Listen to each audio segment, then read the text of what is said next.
Okay. First of all, we have had a long day in school today across 5 boroughs.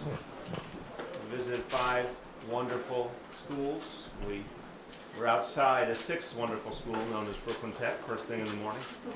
So Charlene and I have had a long school day, but we've learned a lot in school today. We've seen really extraordinary things. It's been a great, energizing day. I must say I was stumped by the game Simone Dice. And I have to do a lot more work to master Simone Dice, but now I have something to look forward to. But this is an extraordinary school, and you can tell the devotion of the teachers and the great leadership here and what they're achieving. So it's a great, great pleasure to be here for the end of this day. This school is amazing. I was supposed to say Buenos Tardes at the beginning to emphasize that it is a multilingual school. The 4th grade class we went to, it was so wonderful to watch. Kids were having a lot of fun. They were fully engaged. They were doing work in both English and Spanish very fluently, very comfortably. This is such a great example of what this school system is capable of, because it's a more globalized world and we want our children to know multiple languages, and here you see that taking shape powerfully. So this is an inspiring program. You know, this is also something special about the school. Amber is the first Latino-led charter school in New York State, and has had a real devotion to Spanish language and has been very, very successful with that vision. All students, literally all students, are taught conversational Spanish and an exploration of Spanish-speaking countries and Spanish culture, and that's something they will carry with them throughout their lives. So this is amazing what's happening here to give these young people this grounding. But the school does so much more beyond that. There's a focus on arts and music, and there's a strong technology curriculum, and partnerships to bring in expertise from outside the school, including with El Museo del Barrio, 92nd Street Y, the Vanderbilt Y, the Ballet Tech, and Harlem Hospital. So this is a great example of a high-quality school that really taps into all the resources in the surrounding community. Everyone standing with me felt, as I did today, a great sense of hope and possibility that the first day of school brings. Everyone around me has done a lot of work to get us to this point. Charlene and I spoke across this day about what our hopes and dreams have been for our children. We've been blessed to see those hopes and dreams realized in so many ways. We've also talked about the years that we had the hope of getting to a beginning of full-day pre-K for all. The dreams we've had of what this public school system could accomplish for more and more kids, certainly reflecting what we experienced as students in public schools, what we saw our children experience, and how we want to see that be the norm for all. The folks who have done so much work to get us to this day, when it comes to our school system as a whole, and getting ready for opening day is a massive undertaking. Our Chancellor, Carmen Farina, and her team have done an extraordinary job getting ready for this day. When it comes to our pre-K and after-school initiative, our Deputy Mayor, Richard Bury, has done with his team miraculous work in really what's been under 6 months to try and achieve something so extraordinary. We've had tremendous support and really energetic support from our elected officials, most notably the Speaker of the City Council, Melissa Margarito. Under her leadership, the council has been with us every step of the way in our efforts to get pre-K and after school and so many other things. We've had great support from our Manhattan Borough President, Gail Brewer, from our State Assembly member, Robert Rodriguez, who fought for us in Albany, stood up for pre-K and after school. So there's a lot to celebrate, and we wanted to also celebrate Amber and the work that's being done here at Amber in particular, because it's important to recognize so many pieces make up this school system. This is a charter school that really exemplifies our values, that is inclusive, that's working with children of all different types of needs and capacity, that's making sure our children are steeped in another language and another culture, and is working with the whole school system to share these tremendous advances that they're experiencing here. This is a great example of what a charter school can do and how it can enrich all of us. And we wanted to make very clear today our commitment to children in all parts of our school system. Our charters are an important part of our public school system. Obviously, when it comes to pre-K and after school, we're working with Catholic schools, Jewish schools, Muslim schools. We think this is all part of a bigger effort, and we're all in this together. We all have a role to play. Now, I've said many times, and I know the Chancellor and Deputy Mayor feel this too, we have a special responsibility to the 93% plus of our kids who go to traditional public schools, because that's where the vast majority of our kids are, and we have a lot of work to do to improve our traditional public schools. But our goal is to help every single child, and I think today has exemplified the embrace of this approach and the fact that there are many, many pieces to achieving this success. The pre-K classes today were amazing.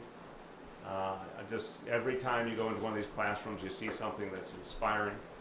I was very struck today by the young woman in Queens. Who remembers her name? Vanessa. Vanessa, thank you, Carmen. Vanessa, who in her pre-K classroom, the topic was sea creatures. There was a whole list of sea creatures. There were pictures of sea creatures, and she chose one that wasn't on the list and called out squid. And I thought that was very cool, because even on the first day of pre-K, you saw critical thinking and creativity, and you're going to see a lot more with every passing day. We had a great time at the cafeteria in the school we went to in the Bronx, talking to fifth graders who really loved their school. It was really fun to hear how energized they were. And may I note, I want to thank our friends at School Food. The food was very good, quite good. They get an A in my book. So, and going across all 5 boroughs, of course, reminds you just the sheer extent of this undertaking. Carmen has responsibility for over 1.1 million children. This is, in other parts of this nation or other parts of the world, that would be an inconceivable figure under the rubric of one school system. Here, it's normal to us, and to see it all come together and lift off in unison on opening day is an extraordinary, extraordinary sight. So we've got over 50,000 pre-K kids going to school today. We're going to fill out that commitment to get to about 53,000 for this school year. We're going to go much farther next year. We're also going to expand after-school programs for middle school kids. We're going to double them starting on Monday. We're also going to have the community school effort, 40 this year, expanding to 100 at minimum by the end of this term. We're also increasing parental involvement, and the teacher contract now codifies a much greater and more systemic effort to reach parents every week and communicate by phone, by email, in addition to the traditional parent-teacher conferences, which now will be doubled from 2 to 4. There's a lot happening, and this is just the beginning. But the leaders of this administration, I give them great credit, to Carmen, to Richard, to so many others who have worked so hard. They are locked on to making this set of reforms stick and expand much further so we can reach every child.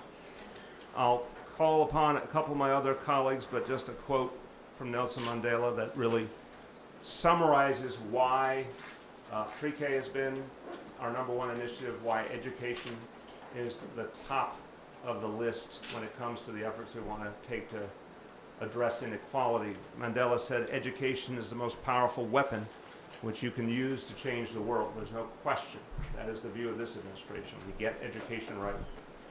All the other changes that we need to make in favor of equality become possible. If we don't get education right, everything else is stymied. So that's why we are so laser focused on this day and this effort.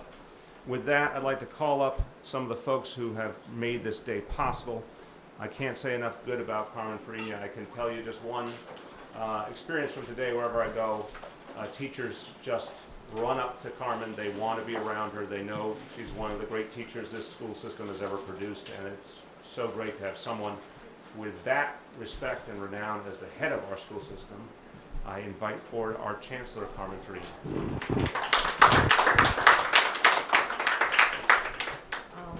Thank you, or buenas tardes, as they say here in this school. Bienvenidos.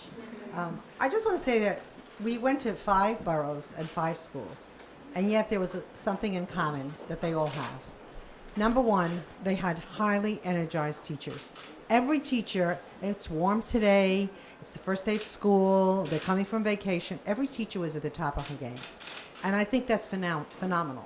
And I think the energy that they demonstrate can only do well by our kids, because those teachers want to be in those classrooms. And because they want to be in those classrooms, the kids do as well. The other thing that was very clear to me was the self-esteem of the kids. There wasn't a shy child. There was one that was a little sleepy, and I have to give Eric Adams, no insult intended to the Manhattan Borough President, but he took on a kid who was not dying to talk, and all of a sudden that child started to talk. And to me, the self-esteem that these kids feel comfortable in front of all of you to talk, to share, to question, that says a lot about the future of our city, and it means that the sooner we get them in classrooms where they feel even more confident, the more successful they're going to be. And the third piece that was in common everywhere, there were parents waiting to greet us. Some had name tags, obviously invited. A lot of them just showed up because they wanted to say, you're doing the right thing and thank God. And I think that's really what this is all about. That this is about teachers, it's about principals, it's about elected officials. By and large, it's about parents, because they understand that if their kids don't have this chance, that they're not going to have it either. So I am thrilled to have done the 5-borough tour. And We have t-shirts saying, I survived the 5 that's borough. right. But it's been a pleasure. A little bit in Spanish, yes? Sí, sí. Claro que sí. La cosa que más me queda hoy de las visitas que hicimos es que en todas las escuelas que fuimos teníamos maestras que estaban contentas para estar allí. Teníamos chiquillos que querían hablar, querían discutir, querían decirnos lo que están haciendo. Y estos son chiquillos de 4 años que no tenían miedo a avisar a nosotros lo que teníamos que hacer. Uno nos dijo que sentar, que levantar, lo que teníamos que hacer. Los chiquillos que aprenden así en la escuela van a ser ciudadanos muy productivos para la ciudad de Nueva York. Eso es muy importante. Y la otra cosa que para mí me queda hoy es que en todas las escuelas que fuimos había padres que nos querían dar las gracias por lo que estamos haciendo y también ofrecer la ayuda si es necesario. Y en una ciudad como la de Nueva York necesitamos todo. Y todo lo vamos a tener, porque esto no es un sueño, esto es lo que va a pasar. Muchas gracias.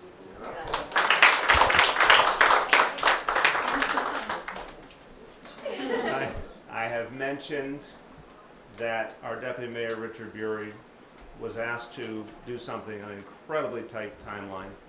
And what I've noticed over the weeks is that whatever I threw at him, we needed to make sure space was ready, we needed to make sure teachers were ready, training was going on, parents were being reached out to. He kept his team all over it, and this has been an hour-to-hour, day-to-day effort. I mean, literally throughout the day-to-day, we are working to continue to reach parents, to perfect what we're doing, to address outstanding concerns. Richard, as a parent himself, and by the way, has a child starting middle school today, and another child starting third grade today in Brooklyn.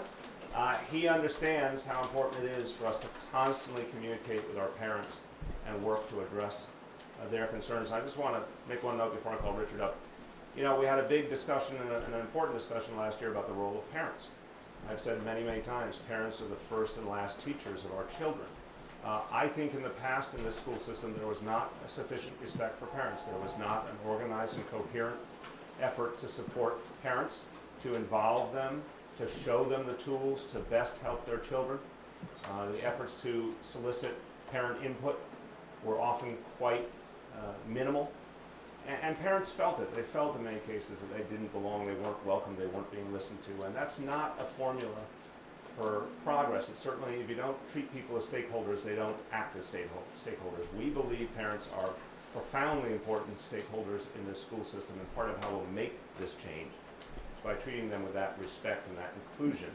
Richard has done, and his team have done an outstanding job in this short period of time, constantly communicating with parents. The outreach teams, the enrollment teams did an amazing job at that. So that's one of the good news stories that came out of this extraordinarily intense last few months. Welcome our Deputy Mayor, Richard Bury. Good afternoon. I first have to start by thanking Amber Charter School, celebrating its 15th year, hashtag Amber15. Hashtag, this is a new thing. No, Simone dice. Simone dice. This is an amazing school. I've had the pleasure to get to know some of the leadership here over the last several months. It is an amazing place. If you don't know about the school, I encourage you to learn more. Today, of course, an amazing day. You've heard it time and time again about what we are building today, the vast, incredible reforms in the educational department under the Chancellor, Carmen Fariña. Of course, this historic expansion of pre-kindergarten. We all know how wonderful it is, how important it is. You've heard it before. I do want to take a moment to acknowledge quickly some of the things that go into building such an amazing system and such an amazing day. First, I want to thank my boss, Mayor Bill de Blasio and Shirley McRae. We're here. There you are, requested. It's been a long day. It's been a long day. You know, you spend so much time thanking everyone, but none of us would be standing here but for the ability to dream audacious dreams. You don't have to go in again to say how many times people said that when you said you're going to bring pre-kindergarten to every child. We all read how crazy that was, how impossible it was. But it's a good lesson for us all that if you don't dream it, you can't build it. And it's as someone who is new to government, I just have to say personally, it's such an honor to be part of this administration that dreams big and then achieves big for our young people and for our families. I also want to acknowledge the amazing, hard-working professionals who have gotten us here today. In city government, in every part of city government, one of the tremendous stories, I think, of this day is how city government has worked together in ways that we have not seen before. From the Department of Health to the Department of Education, ACS, the Department of Buildings, the Fire Department, Chief Dan Niagara, who I believe is like the biggest booster of pre-K that you would ever see. It's really been amazing how people have come together, and I think that's a tremendous story. And also, not just in city government, but in all the nonprofits, all the community-based organizations, the teachers who've come together to make this possible. Something like this doesn't happen unless thousands of people come together and work together well. And so it's just important to acknowledge all of those people. And I think one of the amazing parts of this day has been, and what's led up to this day, particularly when it comes to pre-kindergarten, is I think really an amazing relationship between government and the people. The mayor alluded to this team we brought together to go out to people to introduce them to pre-kindergarten, to make sure they knew where to go, where to find work. And it's really been a remarkable effort. And I think a new model on how government can engage with families. And of course, all those hardworking people who made this happen, they've got wives and kids and husbands who have not seen them for some time. And so I want to acknowledge all their families, beginning with my own, if I could take a moment, my wife Deborah and my sons Elephant Ethan, who I can't tell you what they have put up with over the last 6 months. And then finally, I just want to acknowledge the families, the parents. As the mayor said, I started the day dropping off my 10-year-old at MS-51 and my 8-year-old at PS-321. I am still traumatized by that act, and that's what the mayor keeps making fun of me about. But you know, when parents bring their children to school, it's true in 12th grade, it's true in 4th grade, it's especially true in pre-kindergarten. When you bring your children to school, it is an act of deep faith. You are entrusting us with the education of your children, but with the safety and well-being of your children. It's something that I know we all take very personally. We've worked very hard to communicate with families to make sure they understand what's happening today. We know that there are some families whose programs have been opening, who will be opening late, 14 of them on Monday, but others will be opening later. Other programs which are not going to be opening this year. We've been working really hard to communicate with those families because we know it's important that when you put your trust in us, that we have to live up to that trust. And our primary promise has always been high quality, safe programs. And everything we've done has been to make sure that every program is a program that I would send my children to without question. That's been what's guided us. And I hope families will continue to call us at 311 or go to nyc.gov/pre-K if you have any questions about your program when it's opening. And we still have seats, so it's not too late to call 311 and to find a program near you. So again, I want to thank Mayor de Blasio for leading us here. And again, thank all the families for trusting us with your wonderful, beautiful children. Thank you. Just a reminder, yes, there are a few seats left, but few. So anyone who does not have a pre-K seat is trying to get it really does need to call 311 quickly. Two elected officials who have really been involved and engaged and supported this effort and helped us get to this day. First, our Manhattan Borough President Gail Brewer. Tell you about me. We'll let you go.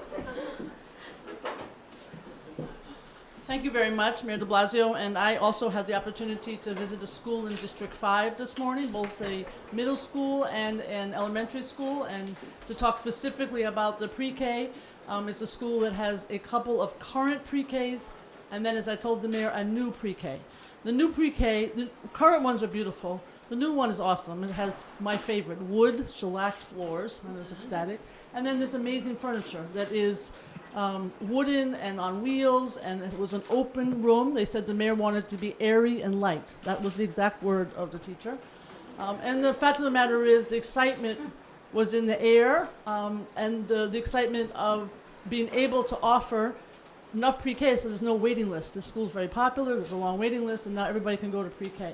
So it was very exciting, and I think also you should know that in the other school, which is what I call my type A, West Side parents type, the type that Carmen and Frina and I have to deal with all the time. They had a million issues. I didn't even get across the street before I had like 6 issues that had to be dealt with. And of course, when I talked to some of the administrators, they had the opposite perspective. So that's my norm for a school. So this is the type of challenges we all have to deal with, and I think today is a great day, and I look forward. There will be problems and issues that I look forward to working with the administration on. I'm a big supporter of the arts, which will be part of all these programs, and also I want to push again the issue of quality, culturally appropriate mental health, or some kind of support in all the schools. Thank you very much. Thank you. Again, Assemblymen who helped us greatly in Albany in the fight to get the resources so we can get to this day. Assemblymember Robert Blasio. Thank you, and I thank all of you for coming here. I represent the 68th Assembly District, which is East Harlem, so thank you for coming up. I just want to say thank you to the mayor for his leadership on this issue. I mean, we certainly played a role in terms of making sure that there's funding for this, but execution is what matters, and being able to make sure that we have sufficient pre-K and after-school programs available for kids and communities like this one in East Harlem all across the city is no small undertaking. So I want to thank the Chancellor and certainly Commissioner Veery for his work in this, because without that, it would not be possible to be celebrating and watching the magic that we have seen happen here today at the Amber Charter School. This is magic that's happening throughout the entire school district, and I just want to thank the teachers who have brought tremendous energy and skill and capability towards teaching their kids on this very exciting first day of school. But we're really here to celebrate the accomplishment of beginning this undertaking for pre-K and making sure that after school is rolled out. And it has certainly been, in my opinion, a success, and one that we need to continue to build upon over the next couple of years. Thank you. Okay, a few last points, then we will take some on-topic questions. And I wanted to say a couple words en español, which seems appropriate to the occasion. But, I said all sorts of wonderful and true things about the Amber Charter School and forgot to give credit to some of the individuals involved. This extraordinary school was founded originally by the Community Association of Progressive Dominicans, and the leadership now includes Vashti Acosta, the executive director, Sasha Elliott, the principal, and David Briggs, the board chair. Let's give them all a round of applause and thank them for all their work. En español, lo que vemos hoy en toda la ciudad, con la expansión de pre-kinder, con los programas de actividades extraescolares y con la aumentación de programas artísticos, hace parte de una época nueva para la educación en Nueva York. Estamos dando a los niños de la ciudad el mejor sostenimiento posible para que puedan aprender y tener éxito ahora y en el futuro. Con esto. Okay, entonces, who has questions? Hi. So Hi. as you mentioned, Hola. in a charter school, and I was just kind of wondering if you could talk a little bit about your administration's vision of how we're going to integrate charters going forward, what that means for independent and charter networks, and particularly for charters that you haven't said this is the kind of charter we like, that this potential for achieving success academies? Well, I think, look, we've said very clearly, and again, if you want to get the essence of what I feel about this, go back and look at the speech at Riverside Church, which really talked about the need to reach all our children, to work with every part of the school system to do that, and charters are an important part of that. But I also believe that there has to be a clear standard of what we're trying to achieve in our relationship with charter schools. They have to be inclusive, meaning special ed kids, English language learners have to be included in the same proportion as in the areas being served.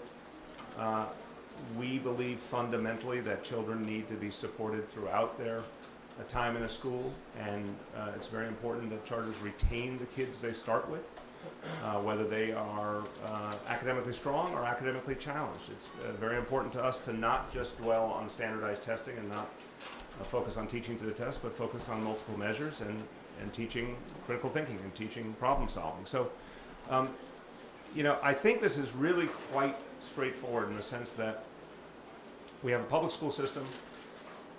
Under mayoral control of education, that public school system's policies are determined as a result of a democratic election. I've made very clear last year what my values would be. And now we expect the schools that are a part of this system to conform to the approach we're bringing forward. As we go forward, we're going to have a very specific policy related to co-locations that reflects those values. That's been a part of a lot of work that Richard Bury and others have been doing, working with charter schools to determine what would work for everyone, how to share space in a building effectively and fairly. Everything we talked about last year is going to be put into practice as we move forward. But we're going to have a very open door and an open hand to working with a variety of charter schools, with those ideas in mind. Hi, you're nearing the end of the school day. Yes. Has it all gone Thank off God.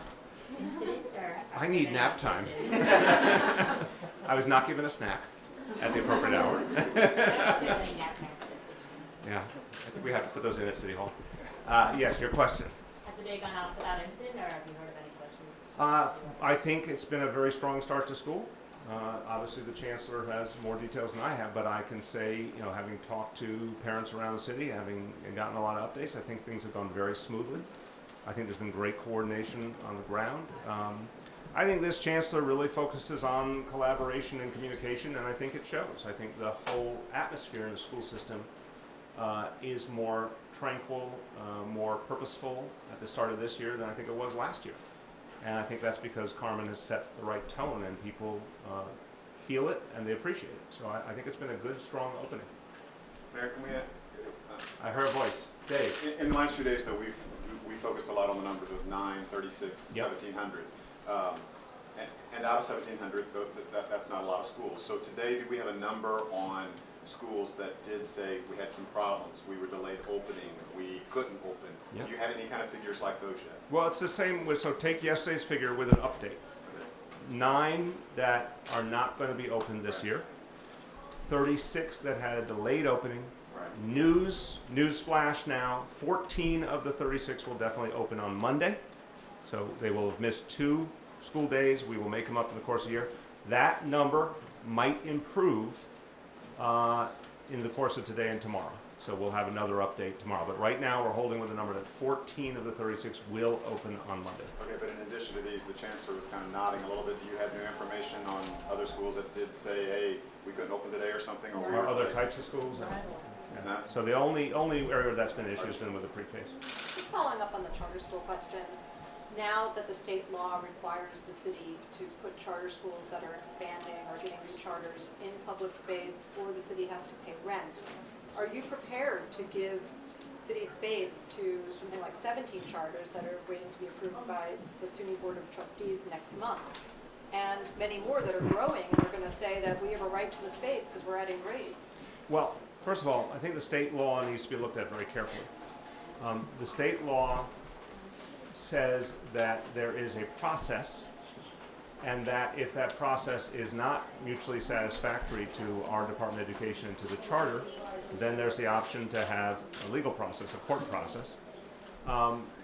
everything is determined by available space to begin with. So one thing we should acknowledge about our school system, we've talked about this a lot in terms of the money we put into the capital budget, in terms of some of the areas of the city like Central Queens that have experienced a lot of overcrowding. A lot of our system is overcrowded right now. A lot of our buildings are full. Where we have available space, we will go through the process as delineated in the state law, but we will also have our own co-location guidelines. And where we get a straightforward match, we'll move forward. Where we have a difference, again, there's a due process dynamic to the state law, including going into the judicial system. So I think the state law is pretty subtle on that point and accommodates local reality. But the thing to recognize is, our school system has finite physical space. And so, by definition, there'll be a series of choices we have to make, and not everyone will get the space they want. And then there'll be a process of determining whether a school is eligible for funding to locate outside. But even outside, there will be space challenges. So since there's going to be a vote in October, do you know when you'll have your co-location policy ready? It will be quite soon. I don't want to give you a specific day just because some finishing touches are being put on it, but it will be quite soon. Good morning, for all the great schools you visit today, there's lots of struggling schools Yes. that have been struggling for years, and they've been persistently low achieving. Can you detail what you're doing for those schools? We learned that there was a meeting last week at the Department of Education, and a lot of the school leaders who were part of this meeting said that they came away with a really broad details, but not really understanding what they're supposed to be doing as the school year opens today. So can you Sure. provide any more details about what I those will schools start, should be and I doing? know the Chancellor will have a lot to say on this topic. Look, again, I think it is good that we are, on the first day of school, having now started in earnest the pre-K efforts, Monday, the after-school efforts. I say that because these are the pieces we wanted to add to the equation, obviously community schools as well, that are going to be difference makers starting right away, but especially over the next few years as they deepen. That gets us back, in a sense, to some of the other issues that were very well discussed last year. I'm glad they were well discussed, and one of them was struggling schools. I have, bluntly, the opposite view of the previous administration, and I made that quite clear, and again, we had an election that ratified that view. I said we are going to invest in schools that are struggling and do everything we can to save them and turn them around. And only if we have exhausted those options in a meaningful timeline will we consider a closure. We obviously are working under a moratorium right now on closures while we actually put into place a recovery program to help schools, which honestly didn't exist in the previous administration. What does that look like? It will look like, in many, many cases, new leadership in the schools, a lot of specific resources being devoted, master teachers and senior teachers being brought in, a lot more teacher training. Again, Carmen will go into more detail. But what you've not seen before, at least not in the last 12 years, is a coherent, energetic, purposeful effort to save schools. In fact, it was quite clear that there was a willingness to be quick to close schools. Just fundamentally what we disagree with that. We disagree with that past practice. We have a brand new practice, and it will start to be felt literally in the coming weeks.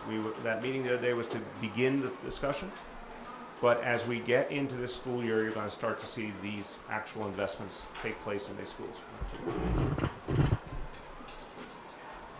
First of all, let me be very clear. There is a coherent plan. And anyone who was in that room was very much aware of the coherent plan. We're not ready to share every piece of it, but the reality is there are several things that are different. There is a timeline for how long it takes to turn around a school, and we certainly have established that. Secondly, we know what kind of support works, and one of the things, in addition to more professional development, is also to bring people to the table to help the schools that have had some expertise in this. And in this particular case, it's successful retired principals, which will be part of the plan. And these are principals who have been specifically selected because they have, at some time or another, struggled with some of the same issues and have been able to make changes. We have also very clearly stated that principals who are in these schools receive a certain amount of support, and the support can be anything from financial to extra bodies in the building. It depends. It's a school-by-school decision. This is not one size fits all. It's not putting all of them in the same basket. It's about saying you need something because you're an elementary school, but maybe you need a new principal. You're in middle school, maybe you need some special tutorial after school. So it's very specifically, we will be laying out the entire plan step by step so you can look at it and take it apart probably very soon. And what I will tell you, that the principal... Probably very soon. Well, Like I'm that. afraid I could tell you exactly, but then if it's not there, it's not going to happen. Leave So, them a little mystery. right. But I'm very proud of what we've put together. And the other thing that we've done, which I think is very different, we put together a department that's going to support these schools. So these are not schools that are going to be struggling on their own, but there's actually a very focused person in my department who's going to be working on this, who reports to me. But I'm saying, I will interject since that is not today's announcement. That's right. We're gonna leave you with a little mystery because we're finishing up that plan and you're gonna be hearing a lot more about it. Okay, Last call, guys. last call, going once, going twice, oh, what is it? That's really late, dude. I have a question for the Chancellor. How she feels the day went overall, any problem areas that might have arisen, and also how you think that this year will be different from last week. How much time you got, pal? Look, I love the first day of school. I tell you, this is my 49th September. I keep saying that. My grandson keeps telling me, "Well, don't tell them how old you are."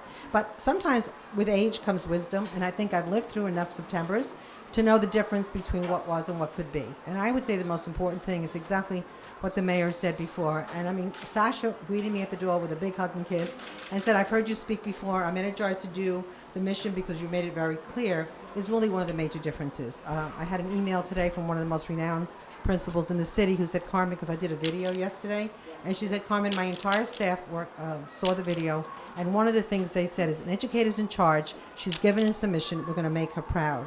And the same thing is true. I heard that yesterday the video we put out had the most hits, thank you, of any video that ever went out on the first day of school. So the reality is we have energy, we have enthusiasm, and most important, we have people who want us to succeed, and that's the bottom line. Thank you, everyone. Thanks, guys.